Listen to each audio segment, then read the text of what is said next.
Bom, boa noite. Meu nome é Matheus. Eu vou falar um pouco aqui sobre a psilocibina no tratamento da depressão. Essa é a ideia do projeto dirigido aí. Bom, dando um panorama do que é o trabalho, né?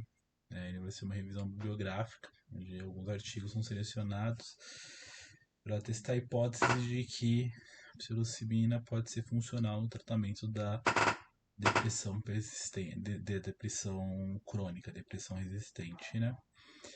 E o que é o transtorno depressivo? Primeiramente, foi-se visto que o transtorno depressivo era o decrescimento da quantidade de algumas monoaminas, como a serotonina, que é a 5-HT, a noradrenalina, NE, e a dopamina, que é o DA.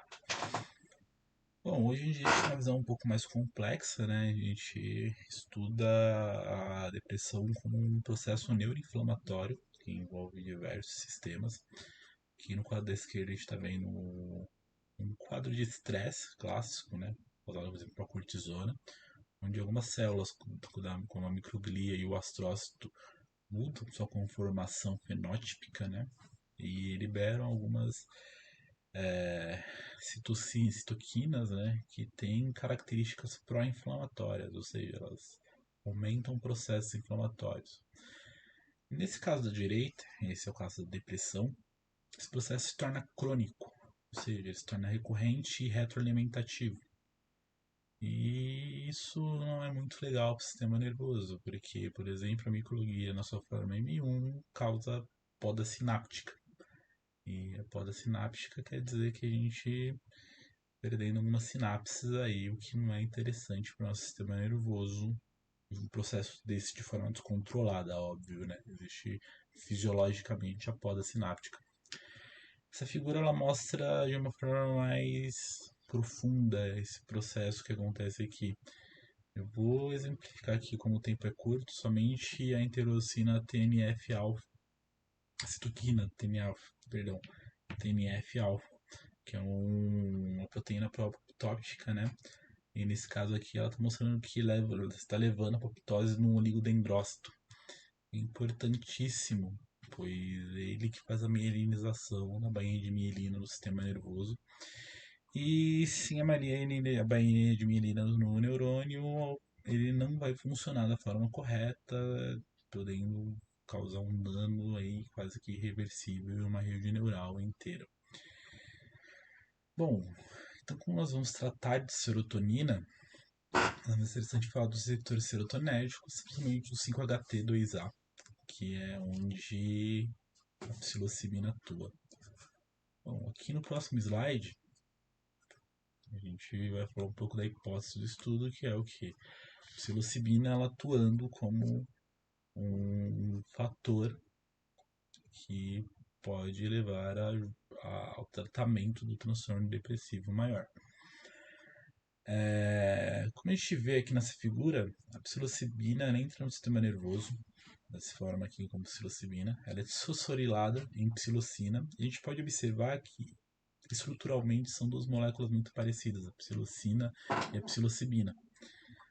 A psilocina é um agonista, ou seja, ela atua diretamente no receptor, nos receptores serotonérgicos, principalmente no 2A. Ela é um agonista serotonérgico não seletivo, mas ela tem uma afinidade maior pelo 2A, que é o que mais nos interessa nesse caso.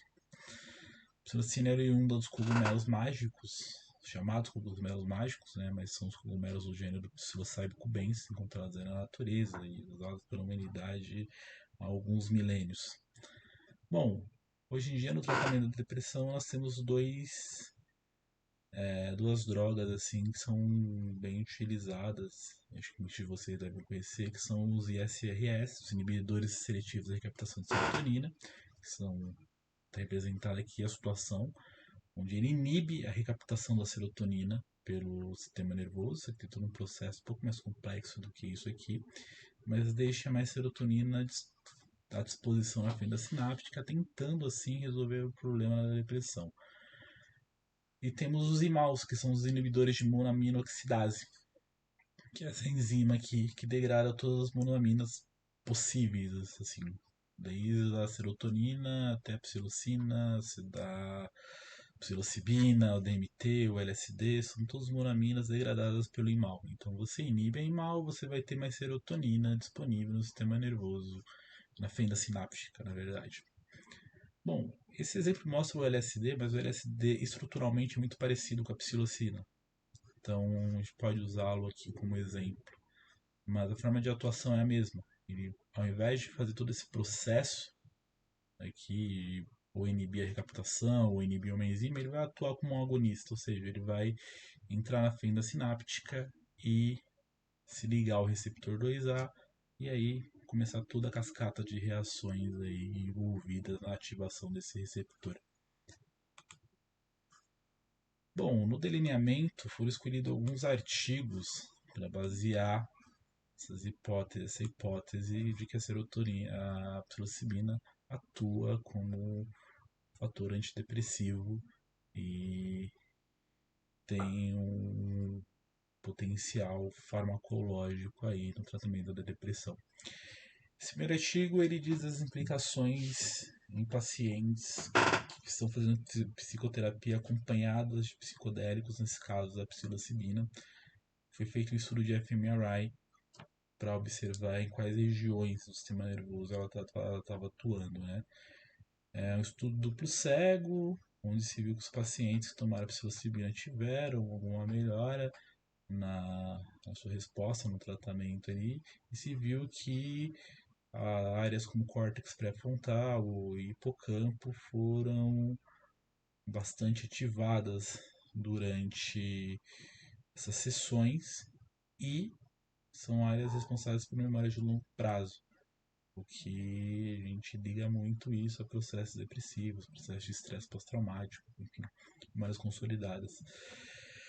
Esse outro artigo, ele é basicamente uma continuação desse, porém sem avaliar as implicações da psicoterapia e sim como a psilocibina atua e mensurando aqui quantitativamente o potencial de atuação nessas regiões que foram faladas no artigo seguinte, no artigo anterior. Esses dois artigos eles foram feitos em ratos, mas eles são bem interessantes porque eles mostram um ponto mais neurofisiológico. Um sobre transcrição, ou seja, sobre epigenética, e a regulação da transcrição no córtex pré-frontal e no hipocampo de ratos com uma administração de psilocibina mostrou que algumas proteínas que são precursoras de plasticidade sináptica, elas foram expressas a partir da administração da psilocibina, o que alinha com esse segundo artigo que mostra um aumento das espinhas dendríticas, a densidade das espinhas dendríticas no córtex frontal em ratos vivos após a aplicação de psilocibina.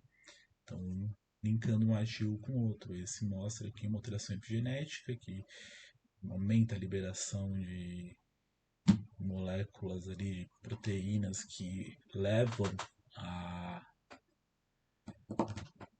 ao aumento da plasticidade sináptica e nesse caso aqui a gente vê essa plasticidade sináptica acontecendo. Bom, e para concluir, né, são necessárias evoluções nos estudos. Estudos clínicos são muito importantes, ainda são muito poucos nesse campo.